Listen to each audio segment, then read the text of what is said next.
আজকে চলুন একটা দারুণ ইংরেজি শব্দ শেখা যাক। শব্দটি হল গামশন। শব্দটা সহজে বুঝতে চলুন মিনা নামের এক ছাত্রীর গল্প দিয়ে শুরু করি। এই হল মিনার দল। কাল ওদের সায়েন্স ফেয়ার, আর তার জন্য ওরা অনেক খেটেছে। কিন্তু হঠাৎ করেই দেখুন কি হলো, ওদের প্রজেক্টটা একদম ভেঙে গেল। সবাই তো মহা চিন্তায়। কিন্তু মিনা একদমই ঘাবড়াল না। সে বরং ভাবতে শুরু করল এখন কি করা যায়। দেখুন, নিজের বুদ্ধি খাটিয়ে হাতের কাছের জিনিস দিয়েই সে চট করে নতুন কিছু একটা বানিয়ে ফেলল। আর জানেন, তার এই দারুণ কাজের জন্যই ওর টিম ফার্স্ট প্রাইজ জিতে নিল। তো মিনার এই যে অসাধারণ গুণটা, এটার নাম কি হতে পারে বলুন তো? ইংরেজিতে এই গুণটাকেই বলে গামশন। চলুন এবার শব্দটা নিয়ে একটু বিস্তারিত জানি। তাহলে গামশন মানে ঠিক কি, চলুন জেনে নিই।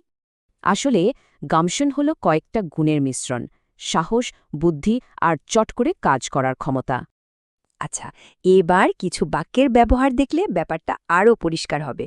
এখানে বলা হচ্ছে উদ্যোক্তা তার গামশন ব্যবহার করেই ব্যবসার কঠিন সময়ে সফল হয়েছেন।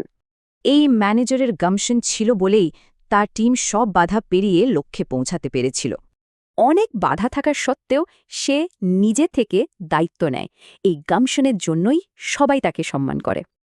এবার ভাবা যাক আমাদের নিজেদের জীবনে গামশন কিভাবে কাজে লাগতে পারে।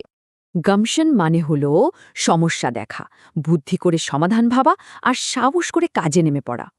কখনো কি এমন হয়েছে যে সাহস আর বুদ্ধি দিয়ে কঠিন সমস্যার সমাধান করেছেন? সেটাই কিন্তু ছিল গামশন।